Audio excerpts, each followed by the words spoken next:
Here, we're going to start. Thank you, guys. Hold on, Eric Adams, Vice President.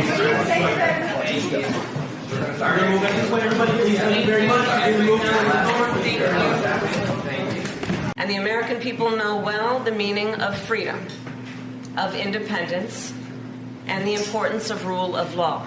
When she was unable to answer the question about are you better off now than 4 years ago, I think that was illustrative. Well, 4 years ago, literally, we're in a pandemic. It was an easy answer. We can look at exactly what happened. He's already been president. And we can look at what happened when she was vice president. And it's not good, the comparison. Being the president, Joe, as you know, is different than being vice president. It's not close, right? So she can take credit for the good things that happened with Biden, but she didn't have anything to do with the bad things. Trump. And history reminds us, and history is so clear in reminding us, the United States cannot and should not isolate ourselves from the rest of the world. Isolation is not insulation. International rules and norms are not some abstract notion. They provide order and stability in our world. They support American security and American prosperity. And when they are threatened anywhere, they are threatened everywhere. Mr.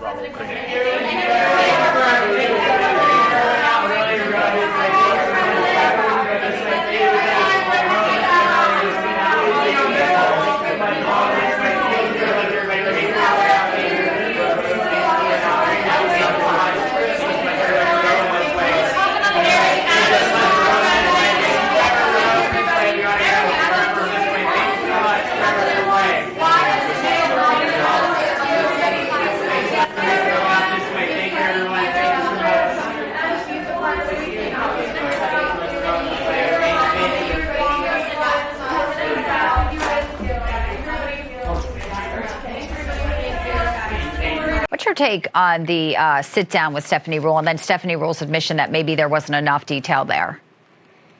Well, this was Kamala Harris's second interview in more than 60 days as the Democrat Party nominee with a major cable network. She, of course, chose an interviewer who is very favorable to Kamala. Last week, Stephanie Ruhle was on MSNBC basically saying she's voting for Kamala Harris. It was a softball, slow pitch interview, and Kamala Harris still struck out. She refused to answer basic questions. She could not provide detailed plans for how she's going to win the trade war with China, how she's going to bring down the cost of living in this country for hardworking Americans who are struggling because of her inflationary policies, her vote for the tie-breaking vote in the Senate for the Inflation Explosion Act and other massive spending bills that she and Joe Biden have ushered through. Don't just take it from us or take it from me. Take it from the mainstream media. MSNBC, the New York Times this morning, incredibly critical of Kamala Harris's interview. I think this is a real pivotal point in the campaign. The media is done being played. Kamala Harris needs to answer real questions. The American people deserve it, and the media should hold her accountable for that as well.